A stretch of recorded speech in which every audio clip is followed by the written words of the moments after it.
Om Namo Bhagavate Vasudevaya. Reading from Srimad Bhagavatam, Canto 3, Chapter 18, The Battle Between Lord Boar and Hiranyaksha, text number 5. Tvayi samsthite gadaya shirna shirshni asmad bhujachyutaya ye chatubhyam balim harandrishayo ye cha devaha svayam sarvena bhavishyantya mulaha. Translation and purport by His Divine Grace A.C. Bhaktivedanta Swami Srila Prabhupada Ki Jai. Translation. The demon continued, when you fall dead with your skull smashed, with the mace hurled by my arms, the demigods and sages who offer you oblations and sacrifice in devotional service will also automatically cease to exist, like trees without roots. Purport by Srila Prabhupada Ki Jai. Demons are very much disturbed when devotees worship the Lord in the prescribed ways recommended in the scriptures. In the Vedic scriptures, the neophyte devotees are advised to engage in 9 kinds of devotional service, such as to hear and chant the holy name of God, to remember Him always, to chant on beats Hare Krishna, Krishna Krishna, Hare Hare, Hare Rama, Rama Rama, Hare Hare, to worship the Lord in the form of His deity incarnation in the temples, and to engage in various activities of Krishna consciousness to increase the number of godly persons for perfect peace in the world. Demons do not like such activity. They are always envious of God and His devotees. Their propaganda not to worship in the temple or church but simply to make material advancement for satisfaction of the senses is always current. The demon Hiranyaksha, upon seeing the Lord face to face, wanted to make a permanent solution by killing the personality of Godhead with his powerful mace. The example of an uprooted tree mentioned here by the demon is very significant. Devotees accept that God is the root of everything. The example is that just as the stomach is the source of energy of all the limbs of the body, God is the original source of all energy manifested in the material and spiritual worlds.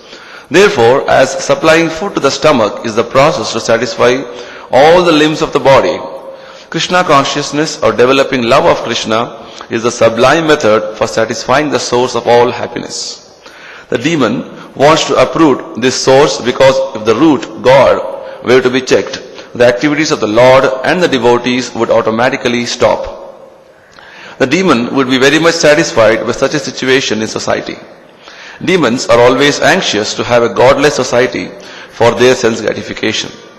According to Sridhara Swami, this verse means that when the demon would be deprived of his mace by the Supreme Personality of Godhead, not only the neophyte devotees but also the ancient sagacious devotees of the Lord would be very much satisfied.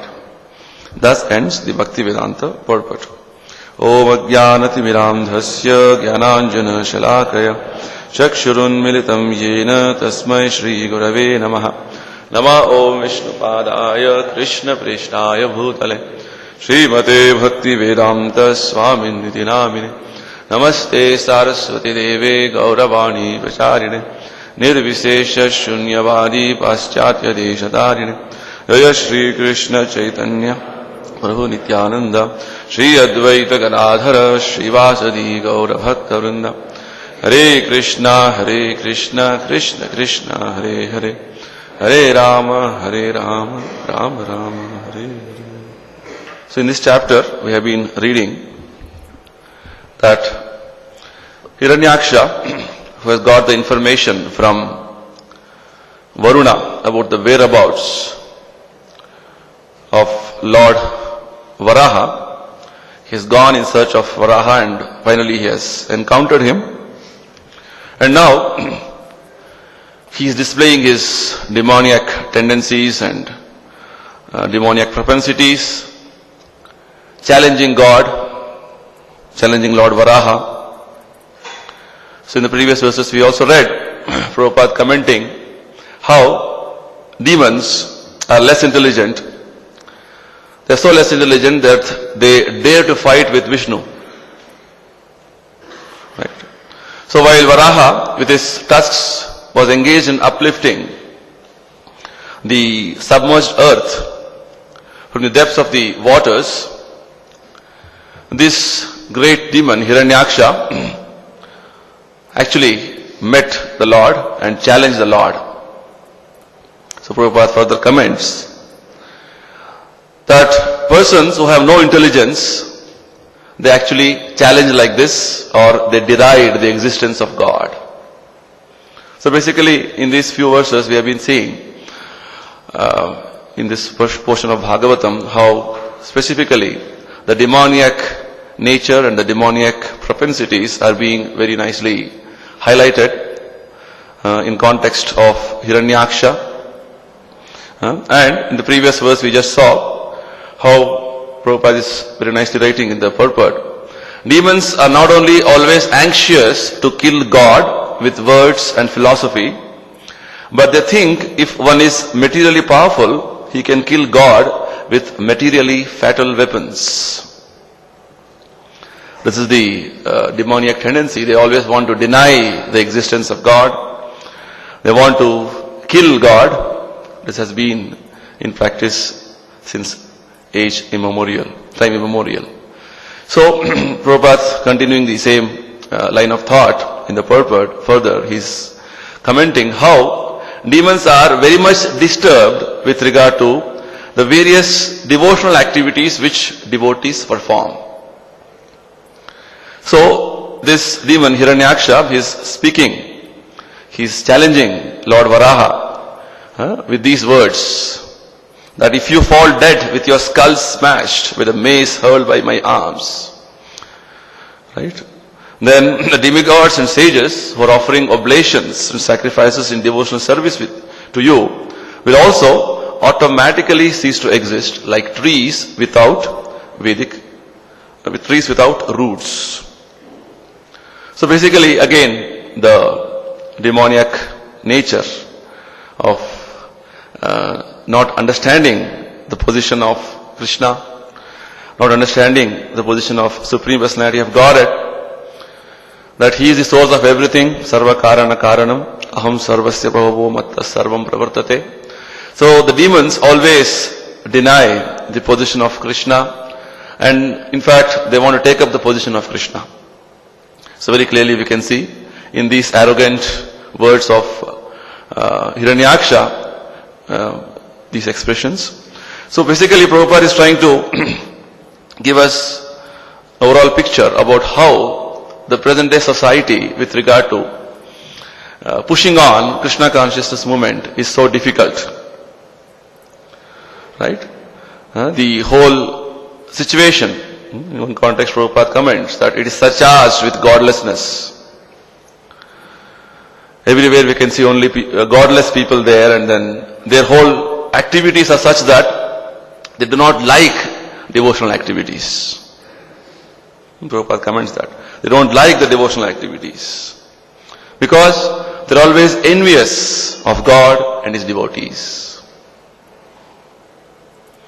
And their whole effort will be always how to uproot, or rather topsy-turvy, or rather endanger the situation of devotees and the different arrangements they have made. Prabhupada goes on to say, because the devotees know the root or God is everything, these demons want to check those things by, demolishing. We have been hearing and reading, and we know how even after ISKCON has been established, devotees have to go through so many upheavals. So in in many foreign countries even now, there's a lot of ban on even worshipping or having book distribution in that way. So they think that if these devotees have to be checked, then we have to uproot God, we have to kill God. So if they are checked, if God is checked in this way, the activities of the Lord and devotees would automatically stop.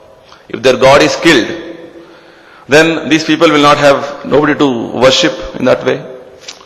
So this is their mentality.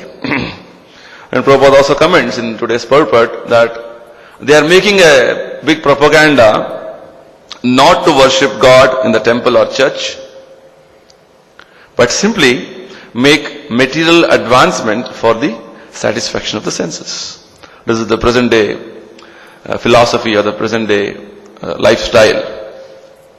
That our only aim is to maximize our sense gratification. So Prabhupada further, towards the end of the purport, he comments, the demons will be very much satisfied by such a situation of society. They are always anxious to have a godless society for their sense gratification. So exactly contrary to this, if you see, devotees are engaged in quite opposite activities. Devotees very much like to perform devotional service. They take pleasure in performing them. And they are never envious of Krishna or his devotees. And they always understand the position of Krishna so strongly. And they are trying to improve their understanding in association with devotees, hearing Bhagavatam, that Krishna is the root cause of everything. And they are always engaged in the propaganda, in the preaching activities to worship Krishna. They know the futility of sense gratification, the futility of this illusory arrangement around us. And they are always anxious to see how everybody can become God conscious or Krishna conscious. Quite contrary. Which means there is, exactly opposite type of understanding is what we are supposed to preach, and we are preaching and trying to push on, go on.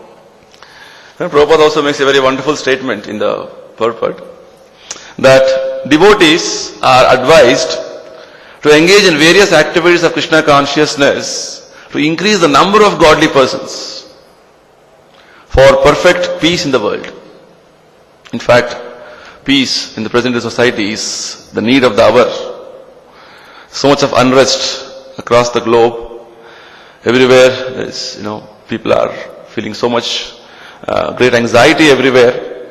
So in that way, the God conscious devotees, Krishna conscious devotees are always endeavoring to see how we can increase the number of godly persons for perfect peace in the world. So in that way you can see Prabhupada's purports are so contemporary with regard to how to tackle the situation in the present day situation. We can see all these things even now happening in different facets, different ways, in different contexts. But devotees will continue with their preaching work. This is the point which Prabhupada is trying to make here.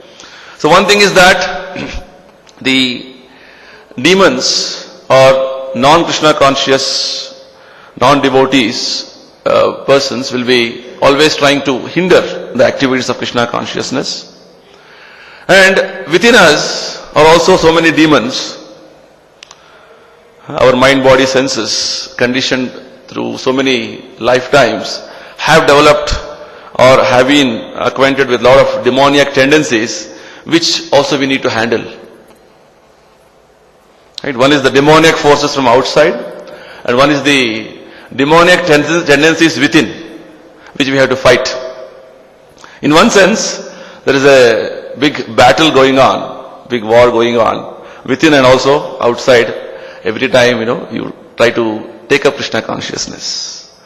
Right? Every time the demons challenge us to, when we want to propagate Krishna consciousness, and every time you want to become a nice devotee, there are a lot of things in our mind, body system which will pull us down.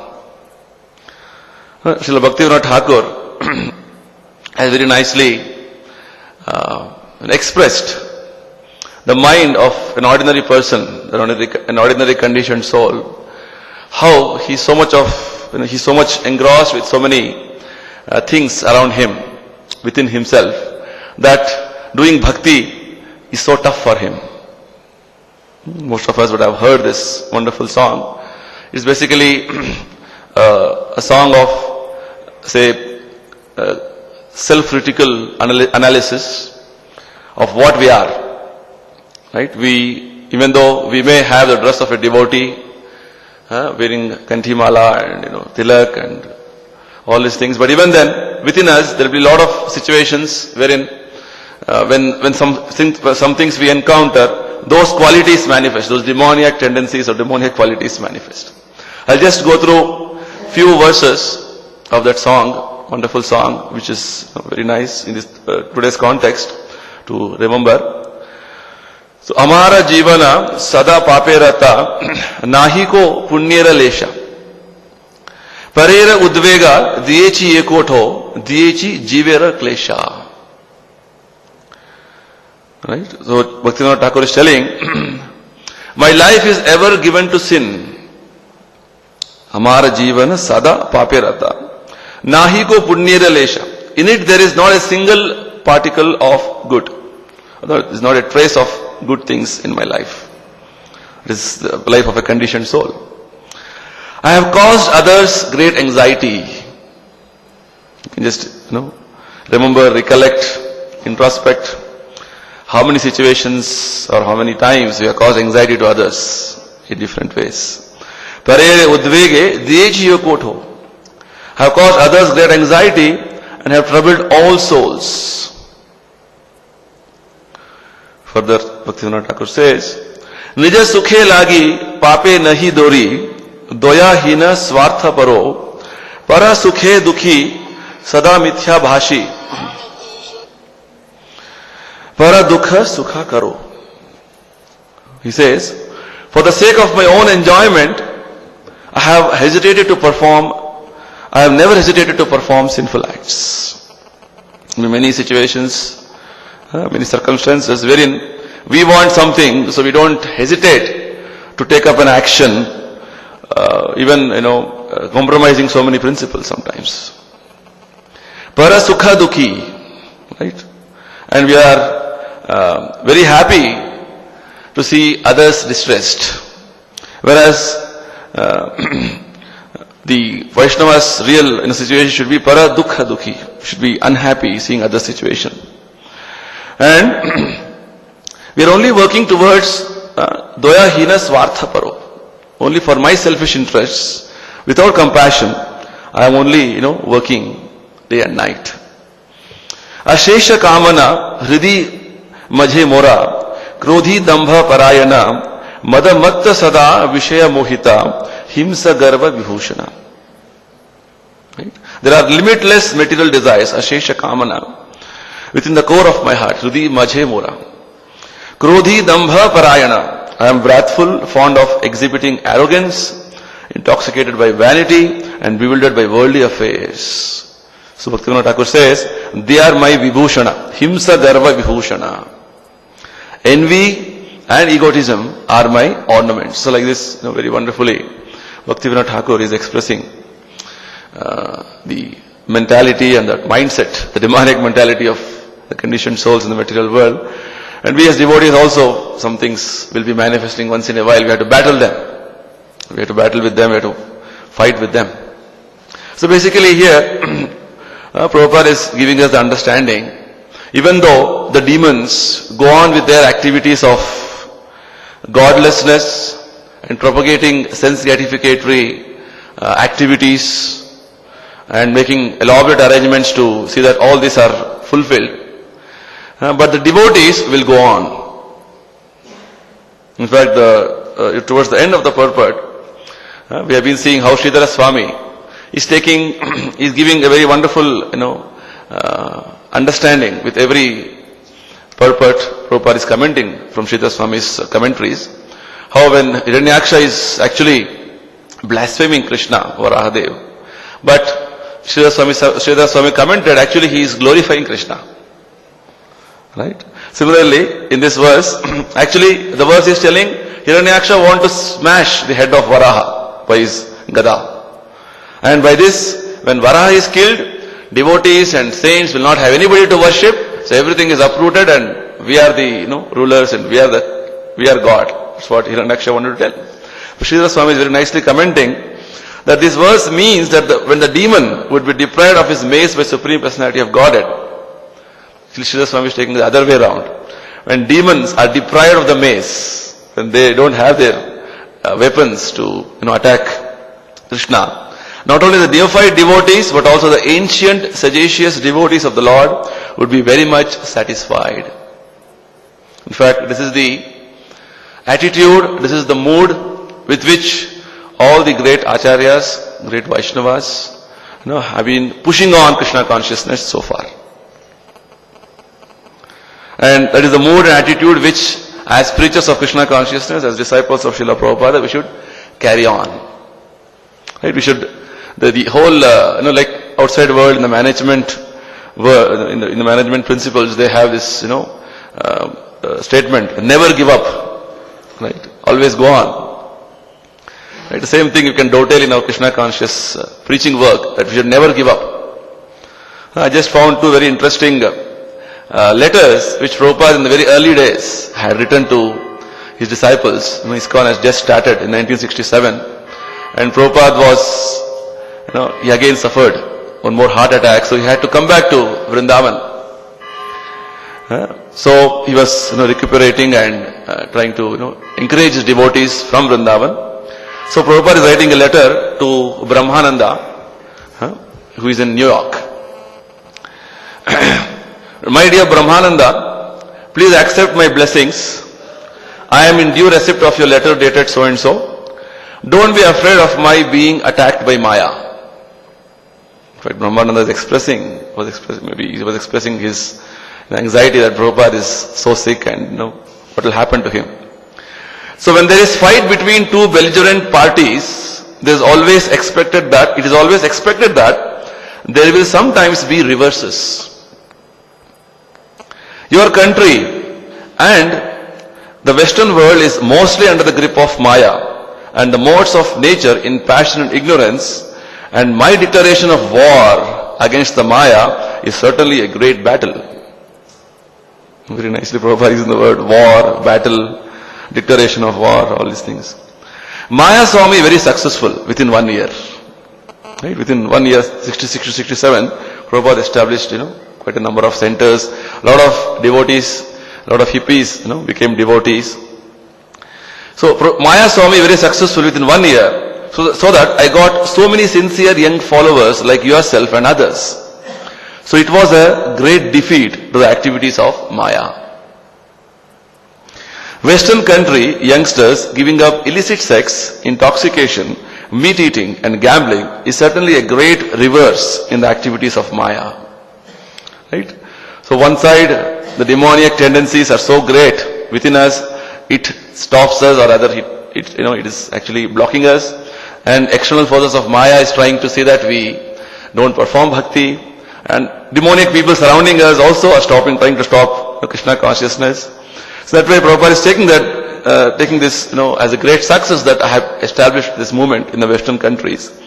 Therefore, this Maya took advantage of my old age weakness and gave me a death dash. But Krishna saved me. Therefore, we should thank more Krishna than eulogize Maya. So far my present health is concerned, I think I am improving. At least I am taking my lunch better than in New York. So as soon as I am a little bit to return to the field of battle, Prabhupada is telling, I will come back to the battlefield, don't worry. I shall again be in your midst.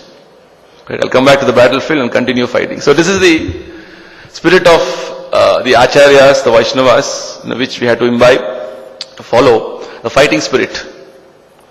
Right, fighting spirit to fight against Maya, fight against the demons, to go on, never give up.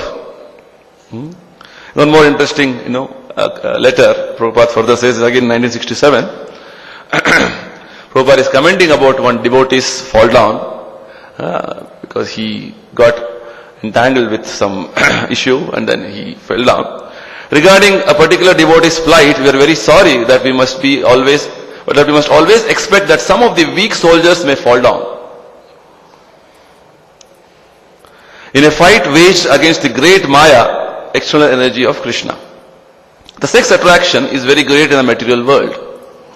But in the spiritual world, it is different. From the Srimad Bhagavatam, we know that the opposite sex, namely the female members of Vaikuntha, are many, many times more beautiful than they are in the heavenly planets. In the Vaikuntha planets, the opulence is very great, and yet they are all engaged in the transcendental loving service of the Lord.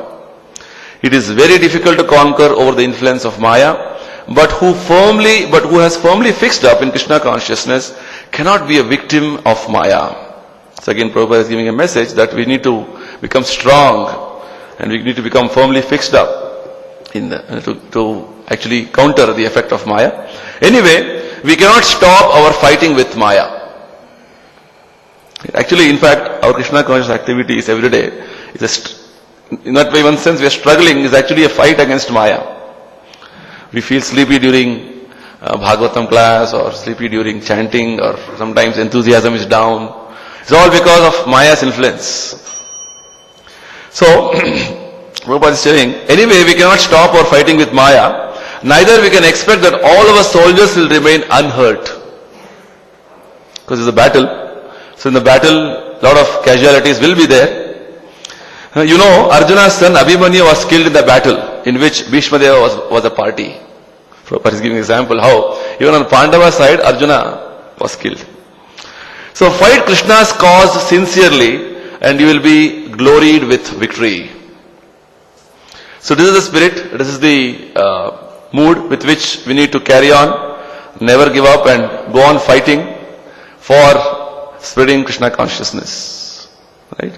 And most of us will be familiar with this particular purport, wherein Prabhupada, in regard to commenting on how Gajendra Moksha, Gajendra was becoming weak because he was a terrestrial animal, and crocodile being aquatic, he was getting more strength being in the water. So in that context, Prabhupada very nicely, comments, same, mood Prabhupada brings out, that our Krishna consciousness movement has actually declared war against the illusory energy in which all the living entities are rotting in a false understanding of civilization. This is what we are doing. All people are completely in a different concept, different understanding. They only want to enhance their sense gratificatory tendencies. But our understanding is something different. Right? So in that way we have declared war. The soldiers in this Krishna consciousness movement must always possess physical strength, enthusiasm and sensual power.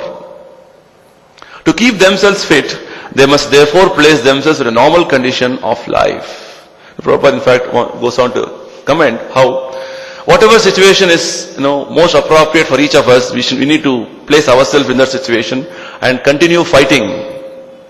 Right? Prabhupada goes on to say, if sannyasa is not suitable, one may enter the grahastha ashrama and fight Maya with great strength.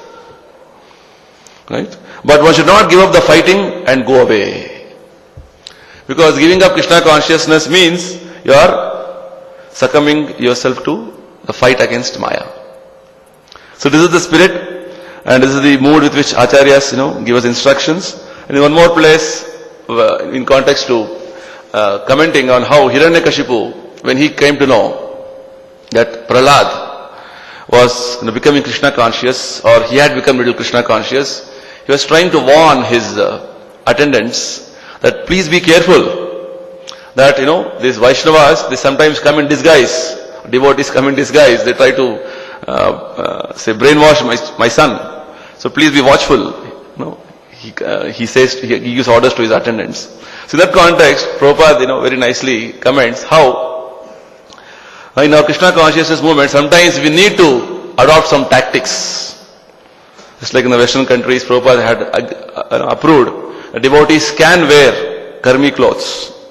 Prabhupada says, Krishna consciousness movement, the tactic of dressing oneself like an ordinary karmi is necessary because everyone in the demoniac kingdom is against the Vaishnava teaching. So some methods and techniques which are very appropriate to fight against Maya, which is very practical, again, within the principles of Krishna consciousness, we need to adopt. Prabhupada goes on to say, demons or materialists do not at all like the advancement of Krishna consciousness and they try to hinder it in many ways. Yet the preachers of Krishna consciousness must go forward. In their Vaishnava dress or any other dress, doesn't matter. But be Krishna conscious. Just like sometimes we think, only having this dress we are devotees, others are all not devotees. No. Any dress doesn't matter, but be devotee, be Krishna conscious. And whole thing is for the purpose of preaching. Prabhupada concludes the purport by telling, Chanakya Pandita says that if an honest person deals with a great cheater, it is necessary for him to become a cheater also. Not for the purpose of cheating, but to make his preaching successful. Basically the spirit with which we have to go on with the preaching work. The demons have different plans, different schemes to stop Krishna consciousness. So Prabhupada comments how devotees are always thinking and planning, have meetings to further Krishna consciousness. So in that way, we can see how devotees should take this mood of going on in Krishna consciousness, never give up attitude. And with regard to preaching activities, because definitely Maya will pose a lot of obstacles, a lot of hindrances in our preaching work. But we need to go on. Right? We need to carry on. This is the mood with which Prabhupada went on preaching Krishna consciousness. This is the mood with which we need to continue our Krishna conscious personal progress, and also in the movement we need to take the call of what the organization wants. So I'll stop here. If anybody has anything to ask, maybe one or two questions we can take. Srimad Bhagavatam ki Srila Prabhupada ki